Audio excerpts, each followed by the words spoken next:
Hello बच्चों, online classes में आपका स्वागत है। आज हम चर्चा करेंगे कक्षा 12 के भौतिक विज्ञान की प्रथम यूनिट की। कक्षा 12 के भौतिक विज्ञान की पहली यूनिट के बारे में हमें पढ़ना है, यूनिट फर्स्ट।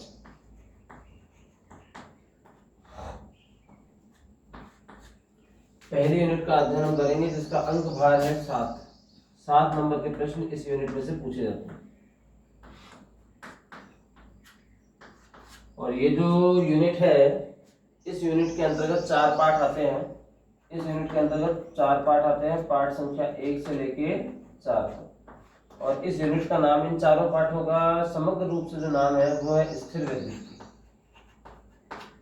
स्थिर वैद्युत की, इलेक्ट्रोस्टैटिक्स।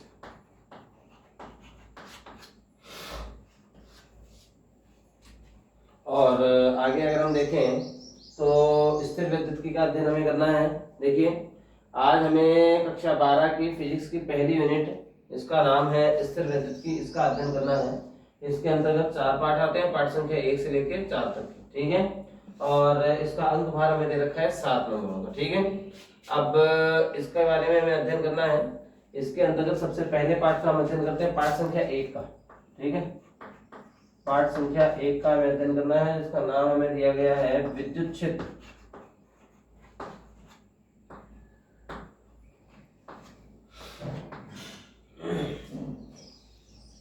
देखो, हम लोग आगे बढ़े इस पाठ में, इस यूनिट में हम थोड़ा आगे बढ़े, इससे पहले हमें कुछ बातों का पता करना, कुछ बातों का अध्ययन करना होगा। देखो, कुछ बातों को हमें समझना होगा।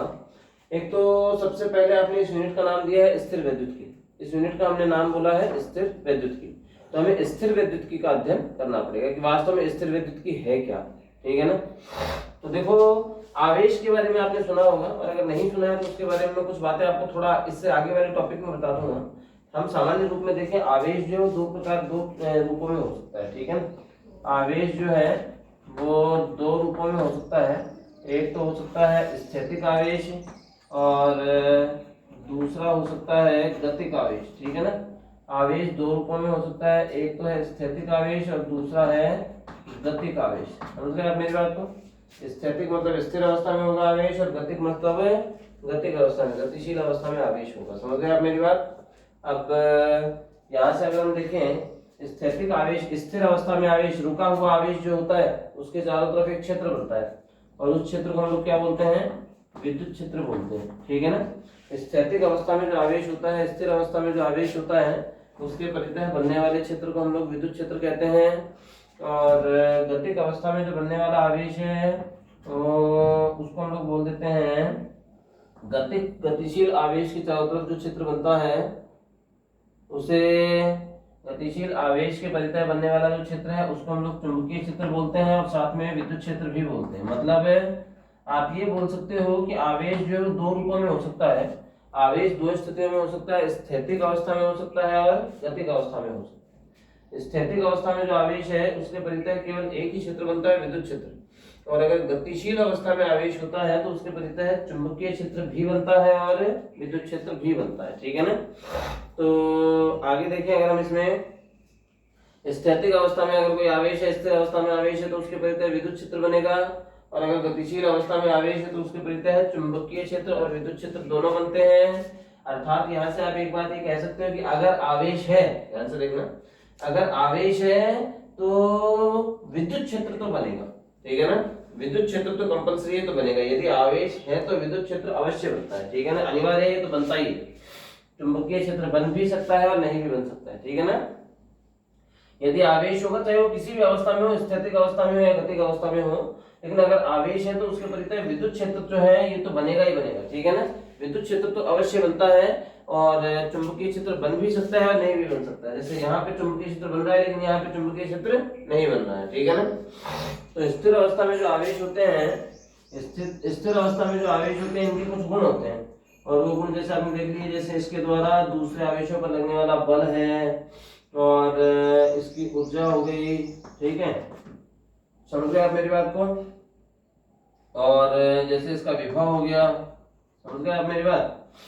ये जो है ये गुण है, इन गुणों का अगर आप अध्ययन करते हैं, ठीक है, इसके द्वारा कौन सा क्षेत्र उत्पन्न होता है इसका और अध्ययन कर लीजिए आप। आदि इन क्षेत्रों, इन बातों को यदि आप अध्ययन करते हैं तो भौतिक विज्ञान की जिस शाखा के अंतर्गत आप इन गुणों का अध्ययन करोगे वो शाखा क्या कहलाएगी, स्थिर विद्युत की कहलाएगी। ठीक है ना,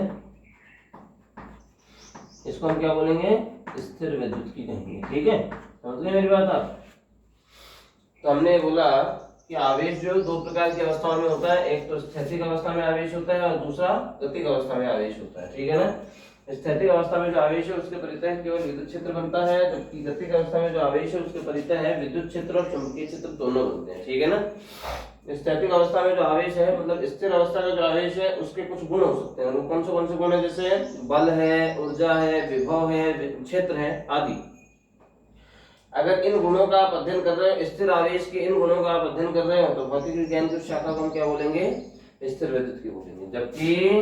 जबकि जो गतिशील आवेश होते हैं उनके गुण क्या क्या हो सकते हैं, जैसे बल, दूसरे आवेश पर वो कौन सा बल डालते हैं, ऊर्जा, किस ऊर्जा के साथ में गति कर रहे हैं।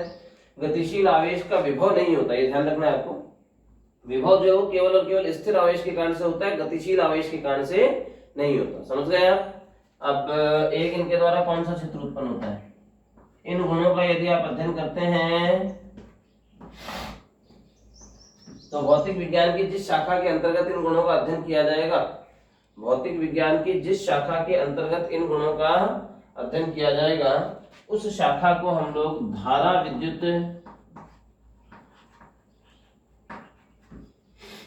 या फिर गतिक विद्युत की कहते हैं।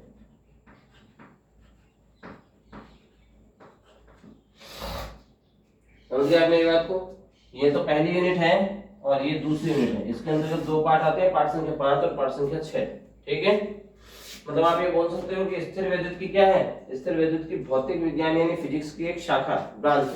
ठीक है, अर्थात ये कहा जा सकता है कि स्थिर विद्युत की भौतिक विज्ञान की एक ऐसी शाखा है जिसके अंतर्गत हम किसका अध्ययन करते हैं, स्थिर आवेशों से संबंधित गुणों और उनकी घटनाओं का अध्ययन करते हैं। स्थिर आवेशों से संबंधित गुणों जैसे कि कौन से गुण, बल, ऊर्जा, विभव, क्षेत्र आदि का अध्ययन किया जाता है, वो क्या कहलाती है, स्थिर विद्युत की कहलाती है। अर्थात भौतिक विज्ञान की वह शाखा,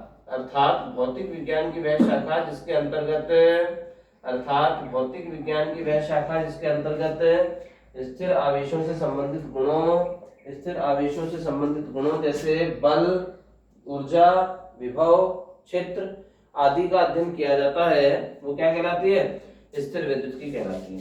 अर्थात भौतिक विज्ञान की वह शाखा जिसके अंतर्गत स्थिर आवेशों से संबंधित गुणों जैसे बल, ऊर्जा, विभव, क्षेत्र आदि का अध्ययन किया जाता है, वो स्थिर विद्युत की कहलाती है।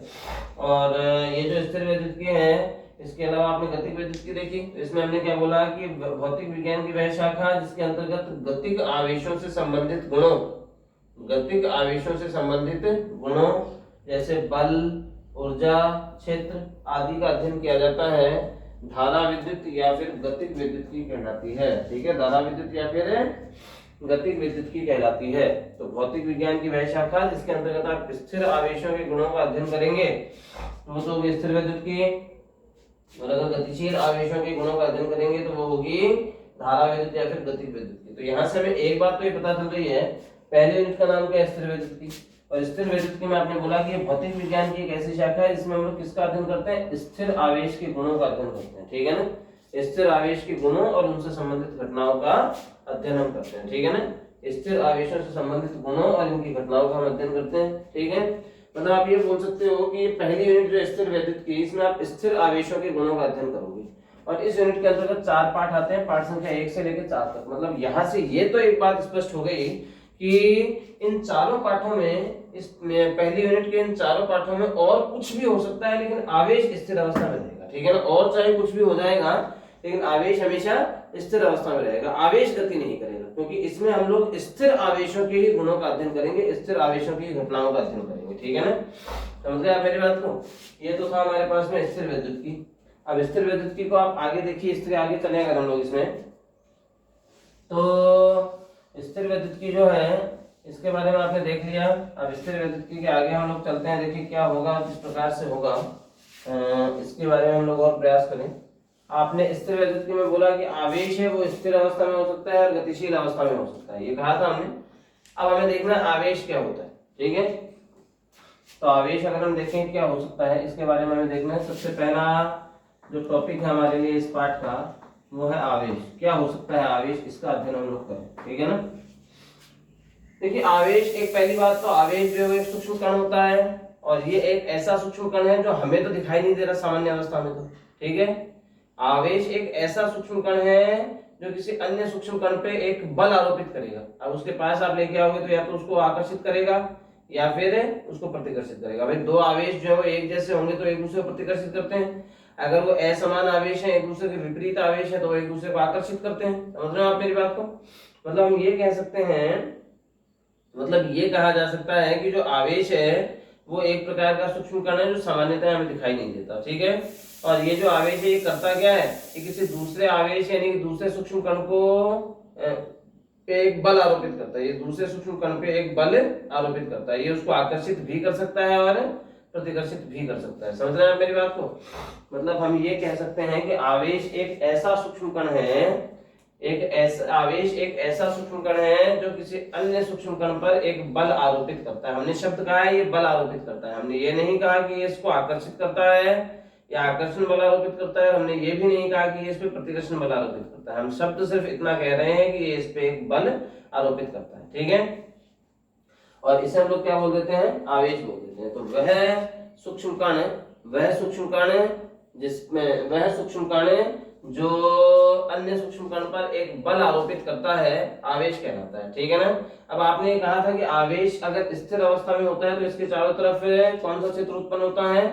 आवेश अगर स्थिर अवस्था में होता है तो इसके चारों तरफ कौन सा क्षेत्र उत्पन्न होता है, विद्युत क्षेत्र। और अगर गतिशील अवस्था में होता है तो इसके चारों तरफ विद्युत क्षेत्र और चुंबकीय क्षेत्र दोनों उत्पन्न होते हैं, ठीक है ना। अगर आवेश स्थिर अवस्था में होगा तो उसके चारों तरफ विद्युत क्षेत्र उत्पन्न होगा, और अगर आवेश गतिशील अवस्था में होगा तो उसके चारों तरफ विद्युत क्षेत्र और चुंबकीय क्षेत्र दोनों उत्पन्न होंगे, ठीक है ना। समझ गए आप मेरी बात को। अब आवेश के बारे में आपने ये बातें देखी कि आवेश के चारों तरफ स्थिर अवस्था में आवेश है तो विद्युत क्षेत्र उत्पन्न होता है, और यदि आवेश गतिशील अवस्था में है तो उसके चारों तरफ चुंबकीय क्षेत्र और विद्युत क्षेत्र दोनों उत्पन्न होते हैं। मतलब आप ये कह सकते हो कि आवेश जो है वो विद्युत प्रभाव भी उत्पन्न करता है और चुंबकीय प्रभाव भी उत्पन्न करता है, किसी दूसरे आवेश पर विद्युत और चुंबकीय प्रभाव का को अनुभव करवाता है, ठीक है ना। समझ गए मेरी बात को। तो आवेश की परिभाषा में आप ये बोल सकते हैं कि वह सूक्ष्म कण जो किसी अन्य सूक्ष्म कण पर एक बल आरोपित करता है आवेश कहलाता है।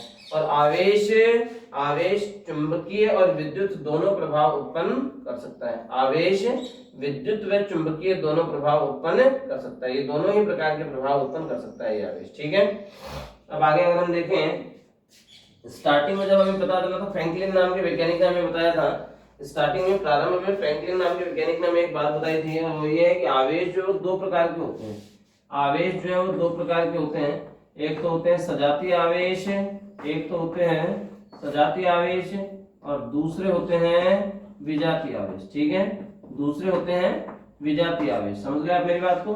तो हमने कहा कि आवेश दो प्रकार के होते हैं, एक तो सजातीय आवेश और एक विजातीय आवेश, ठीक है। अब जो सजातीय आवेश है का मतलब समान जाति वाले आवेश, और विजातीय मतलब विपरीत जाति वाले आवेश, ठीक है।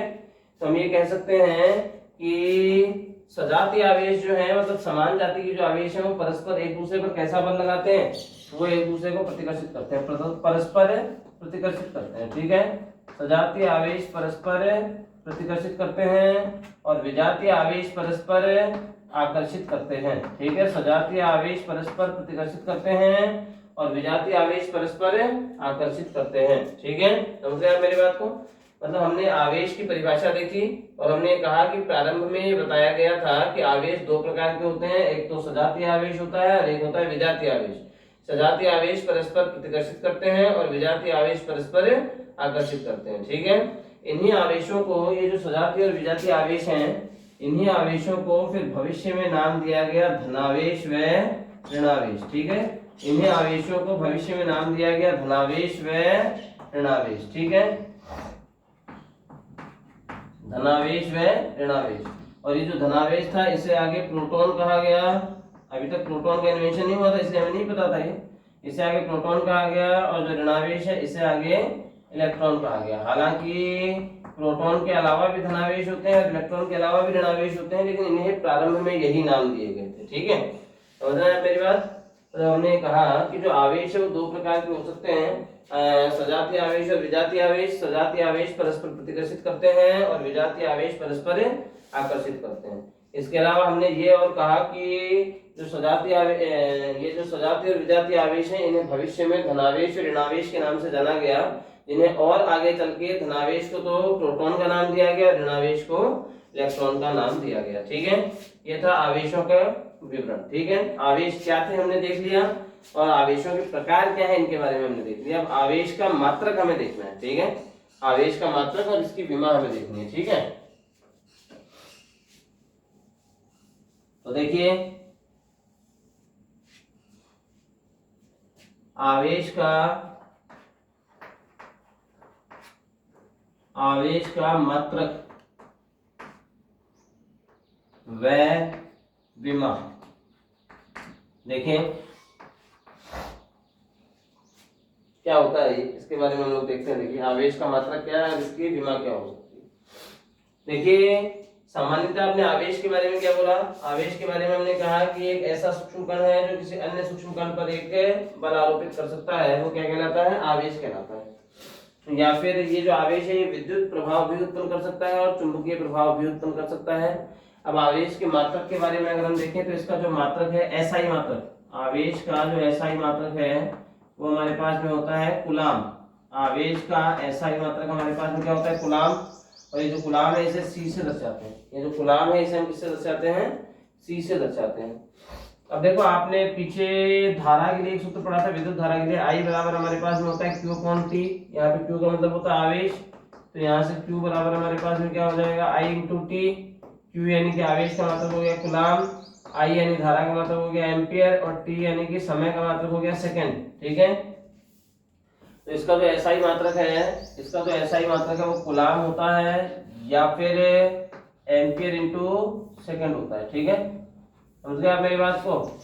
धारा का जो एसआई मात्रक है वो कूलाम हो सकता है या फिर एम्पियर इंटू सेकेंड हो सकता है। ठीक है, धारा का एसआई मात्रक कूलाम या फिर एम्पियर इंटू सेकेंड होता है। एसआई मतलब अंतरराष्ट्रीय पद्धति में मात्रक, एसआई मात्रक को या आप एमकेएस मात्रक भी बोल सकते हो। एमकेएस पद्धति में भी मात्रक यही होता है, कूलाम या फिर एम्पियर इंटू सेकेंड होता है। ठीक है ना। इसका जो विमीय सूत्र है, आवेश का जो विमीय सूत्र है उसके बारे में अगर हम देखें तो एम्पियर इंटू सेकंड के हिसाब से देखिए, एम यानी इसमें द्रव्यमान नहीं आ रहा, किलोग्राम नहीं आ रहा इसमें, तो एम जीरो, मीटर भी नहीं आ रहा तो एल भी जीरो, सेकंड का मतलब T1 है और एम्पियर का मतलब A1 है, T1 A1। ठीक है ना, ये इसके लिए विमीय सूत्र हो गया। ठीक है, समझ गए आप मेरी बात को।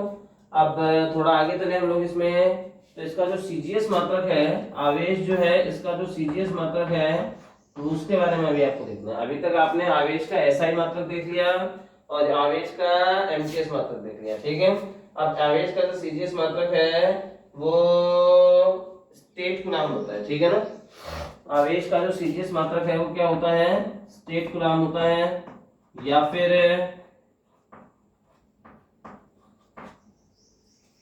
फिर स्थिर विद्युत मात्रक, स्थिर विद्युत मात्रक, या फिर इसी को सीजीएस पद्धति में जो मात्रक है इसी को फ्रैंकलिन, ये जो स्थिर विद्युत मात्रक है इलेक्ट्रोस्टैटिक यूनिट, इलेक्ट्रो का ई, स्टैटिक का एस और यूनिट का यू, ईएसयू से लिखते हैं इसको। ठीक है ना, सीजीएस मात्रक जो होता है आवेश का उसको हम लोग स्टेट कूलाम या फिर स्थिर विद्युत मात्रक कहते हैं, इस इलेक्ट्रोस्टैटिक यूनिट कहते हैं, या फिर इसी को हम लोग फ्रैंकलिन कहते हैं। ठीक है, इसी को हम लोग क्या कहते हैं, फ्रैंकलिन कहते हैं, एफ आर से इसे दर्शाते हैं। और ये जो फ्रैंकलिन है ये सबसे छोटा मात्रक होता है। ठीक है ना, ये आवेश का सबसे छोटा मात्रक है। ठीक है, आवेश का सबसे छोटा मात्रक क्या है, फ्रैंकलिन। हालांकि ये सारे एक ही हैं, स्थिर विद्युत मात्रक बोल दो या फ्रैंकलिन बोल दो या स्टेट कूलाम बोल दो, ये सीजीएस पद्धति में है मात्रक। ठीक है ना, समझ गए आप मेरी बात को। और एक और मात्रक होता है जिसे हम बोलते हैं एफ कूलाम, और वो किसमें होता है, इलेक्ट्रोमैग्नेटिक यूनिट में होता है, स्थिर नहीं विद्युत चुंबकीय मात्रक होता है। ठीक है ना, विद्युत चुंबकीय मात्रक होता है।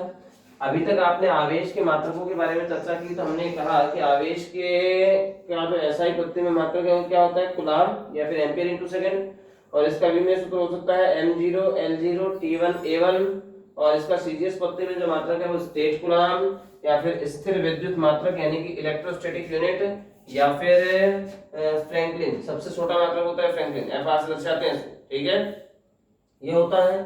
और आवेश जो है इसका विद्युत चुंबकीय मात्रक है, आवेश का विद्युत चुंबकीय मात्रक जो है, विद्युत चुंबकीय मात्रक, विद्युत चुंबकीय मात्रक मतलब इलेक्ट्रोमैग्नेटिक यूनिट, EMU, ठीक है। इसका जो विद्युत चुंबकीय मात्रक है वो हमारे पास में क्या हो जाएगा, एफ गुलाम हो जाएगा, ठीक है, वो हमारे पास में क्या हो जाएगा, एफ गुलाम हो जाएगा। तो देखिए यहाँ से इसके बारे में अगर हम देखें तो एफ गुलाम जो है इसे हम लोग एफ को तो A B से लिख दिया और गुलाम को C से लिख दिया, ठीक है, समझ गया मेरी बात को, ये हो गया एफ गुलाम, समझ में आ गया आपको मेरी बात। तो आपने सीजीएस मात्रक तीन प्रकार के बोल दिए, इसके स्टेट गुलाम बोल सकते हो, स्थिर विद्युत मात्रक यानी कि इलेक्ट्रोस्टैटिक यूनिट ESU बोल सकते हो, या फिर फ्रैंकलिन बोल सकते हो, सबसे छोटा मात्रक होता है। और एक और आपने बोल दिया विद्युत चुंबकीय मात्रक इलेक्ट्रोमैग्नेटिक यूनिट, जिसको हम क्या बोल सकते हैं, एफ गुलाम बोल सकते हैं, ठीक है ना, समझे मेरी बात को। और एक गुलाम बराबर हमारे पास में होता है, एक गुलाम जो है देखिए, एक और गुलाम का C बराबर हमारे पास में होता है 3 गुणा 10⁹ इलेक्ट्रोस्टैटिक यूनिट, स्थिर विद्युत मात्रक। ये कौन सी पद्धति में, सीजीएस पद्धति में। इस सीजीएस पद्धति वाले मात्रक को आप फ्रैंकलिन भी तो बोल सकते हो। तो 3 गुणा 10⁹ फ्रैंकलिन का आ गया FR। और अगर आप इसमें संबंध देखना चाहें इलेक्ट्रोमैग्नेटिक यूनिट में यानी F गुलाम में संबंध देखना चाहें तो हमारे पास में हो जाएगा 1/10 और F गुलाम हो जाएगा ये, ठीक है, 1/10 F गुलाम, ठीक है, समझ गए आप मेरी बात को। ये आ जाएगा हमारे पास में इनमें संबंध, मतलब एक गुलाम जो है इसका सीजीएस पद्धति में मान कितना होता है, 3 गुणा 10⁹ फ्रैंकलिन या फिर इलेक्ट्रोस्टैटिक यूनिट, ठीक है। और F गुलाम में इसका मान हो सकता है 1/10 F गुलाम, ठीक है। आवेश का जो सबसे बड़ा मात्रक है, आवेश का सबसे बड़ा मात्रक जो है उसके बारे में हम देखें। आवेश का सबसे बड़ा मात्रक क्या होता है, फैराडे। आवेश का सबसे बड़ा मात्रक क्या होता है, फैराडे। फैराडे को कैपिटल F से लिखते हैं, ठीक है। और फैराडे जो है बराबर होता है 96,500 कूलाम के, 96,500 कूलाम के बराबर होता है, समझ गए आप मेरी बात। मतलब हम ये बोल सकते हैं कि आवेश का सबसे बड़ा मात्रक क्या है, फैराडे है, जिसका मान होता है 96,500 कूलाम के, 500 कूलाम। और आवेश का सबसे छोटा मात्रक क्या होता है, फ्रैंकलिन, ठीक है। फ्रैंकलिन बोल दो या फिर ESU बोल दो या फिर केवल स्टेट कूलाम बोल दो, जैसा आपको ठीक लगता है। तो आवेश जो है इसके आवेश का सबसे छोटा मात्रक तो फ्रैंकलिन है और सबसे बड़ा मात्रक क्या है, फैराडे। 96,500 कूलाम होता है ये। मतलब आवेश के बारे में हमने देखा है कि इसका SI मात्रक तो होता है कूलाम या फिर एम्पियर इंटू सेकंड, ठीक है। और इसका विमेय सूत्र हो जाएगा M0 L0 T1 A1। इसका सीजीएस मात्रक जो है उसको आप स्टेट कूलाम बोल सकते हैं, इसे आप स्थिर विद्युत मात्रक यानी इलेक्ट्रोस्टैटिक यूनिट ESU बोल सकते हैं, या फिर फ्रैंकलिन यानी FR बोल सकते हैं, जो कि सबसे छोटा मात्रक है। और इसका एक अन्य मात्रक हो सकता है जो कि विद्युत चुंबकीय मात्रक होता है, इसे हम लोग F गुलाम बोलते हैं। और वास्तव में एक कूलाम जो है वो 3 गुणा 10⁹ इलेक्ट्रोस्टैटिक यूनिट या फिर फ्रैंकलिन के बराबर हो सकता है, और 1/10 F गुलाम के बराबर हो सकता है। आवेश का सबसे बड़ा मात्रक हमारे पास में क्या होता है, आवेश का सबसे बड़ा मात्रक हमारे पास में होता है फैराडे, और इसका मान होता है 96,500 कूलाम, ठीक है ना। आवेश का सबसे बड़ा मात्रक फैराडे है जो कि 96,500 कूलाम के बराबर होता है, ठीक है, जो कि 96,500 कूलाम के बराबर होता है, समझ गए आप मेरी बात। अब आगे देखते हैं, देखिए हम लोग क्या होगा, किस रूप में हो सकता है, आगे गणना कर रहे हैं हम लोग, प्रयास करते हैं।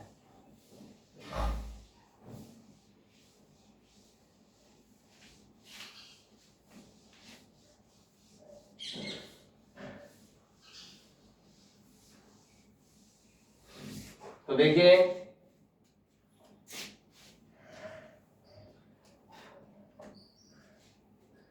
हम लोग आगे चर्चा करें इसके बारे में कि क्या होगा और किस रूप में होगा, तो इसके बारे में देखते हैं हम लोग आगे। देखिए अभी तक आपने देख लिया कि जो पहली यूनिट का आप अध्ययन कर रहे हैं इलेक्ट्रोस्टैटिक्स, स्थिर वैद्युत की, ये क्या होती है इसके बारे में हमने देख लिया। फिर हमने देख लिया था कि आवेश क्या होता है और आवेश के प्रकार कितने होते हैं। और उसके बाद में हमने अध्ययन किया कि जो आवेश है उसका मात्रक क्या हो सकता है। ठीक है, समझ गए आप मेरी बात को? तो आवेश का मात्रक क्या हो सकता है, इसका अध्ययन आपने कर लिया। अब हम आगे देखते हैं, कुछ बातों का अध्ययन और करते हैं। देखिए इसमें कुछ बातों का अध्ययन और करें हम लोग आगे। देखिए पहला, देखिए सबसे पहले कुछ बातें बताने से पहले देखिए, जैसे आपने जो सामान्य रूप में अनुभव किए होंगे अपने सामान्य जीवन में, हम खेल के रूप में इन बातों को लेते भी होंगे। आपने ऐसा महसूस किया होगा कि आप एक कुर्सी पर बैठे हुए हैं और पीछे से उस कुर्सी पे किसी कपड़े से कोई आपका साथी प्रहार करता है। उस कुर्सी पर, आप पर नहीं, उस कुर्सी पर कोई साथी प्रहार करता है। सूती कपड़ा हो तो बहुत अच्छी बात है, अन्यथा किसी भी कपड़े से अगर आपका साथी प्रहार करता है, आप एक कुर्सी पर बैठे हैं और पीछे से आपका साथी उस कुर्सी पर प्रहार करता है, और जब वो साथी आपको अचानक से स्पर्श करता है तो उसको एक शॉक लगता है, एक झटका लगता है। ठीक है ना? ऐसा क्यों हुआ? आपने महसूस किया होगा कि जब हम स्केल को हमारे बालों से रगड़ते हैं, जो स्केल होती है उसे हम लोग हमारे बालों से रगड़ते हैं और उसके बाद में उसे कागज के छोटे टुकड़ों के पास में लेके जाते हैं। उसके बाद में हम उसे जब कागज के छोटे टुकड़ों के पास लेके जाते हैं तो वो उन टुकड़ों को अपनी ओर आकर्षित करती है। ठीक है, आपने महसूस किया होगा कि सर्दियों के समय में जब आप ऊनी कपड़े खोलते हैं या पहनते हैं तो एक चटपट की ध्वनि हमारे कान में सुनाई देती है। ठीक है ना? ऐसा क्यों हुआ? ऐसा क्या था कि ये समस्याएं हो रही थी? ऐसा क्या हो गया कि स्केल को बालों से रगड़ने के बाद में वो कागज के छोटे टुकड़ों को आकर्षित कर रही है? समझ रहे हैं आप मेरी बात को? तो इस क्यों का जवाब दिया था स्थिर विद्युत ने, और इन्होंने ये बताया कि वास्तव में जब आप दो पृष्ठों के बीच में घर्षण उत्पन्न करते हैं, जब आप दो पृष्ठों को रगड़ते हैं तो आवेशों का स्थानांतरण होता है। क्या होता है? आवेशों का स्थानांतरण हो जाता है। ठीक है ना? समझ गए आप मेरी बात को?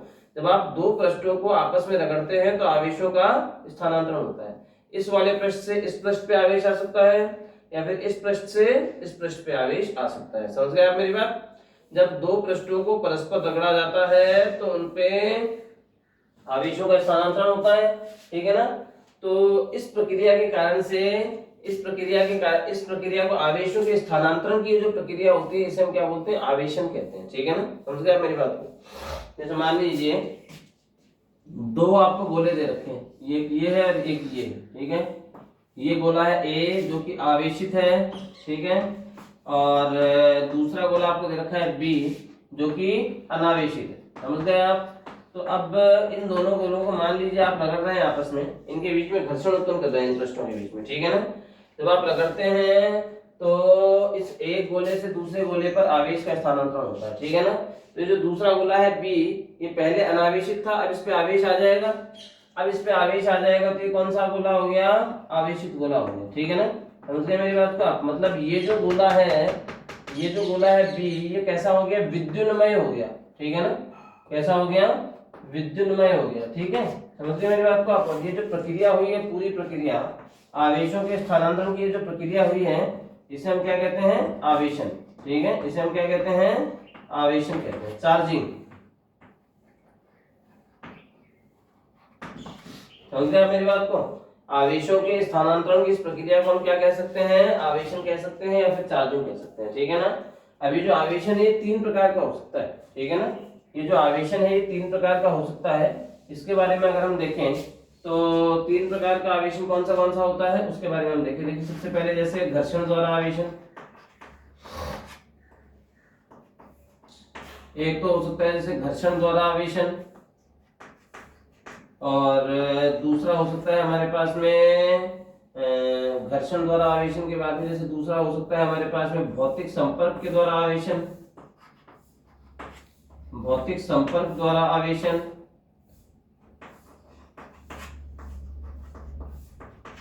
भौतिक संपर्क द्वारा आवेशन, और तीसरा और अंतिम प्रकार हो गया इसमें प्रेरण द्वारा आवेशन, जो कि महत्वपूर्ण भी है। तीसरा और अंतिम प्रकार हो गया इसमें प्रेरण द्वारा आवेशन। ठीक है,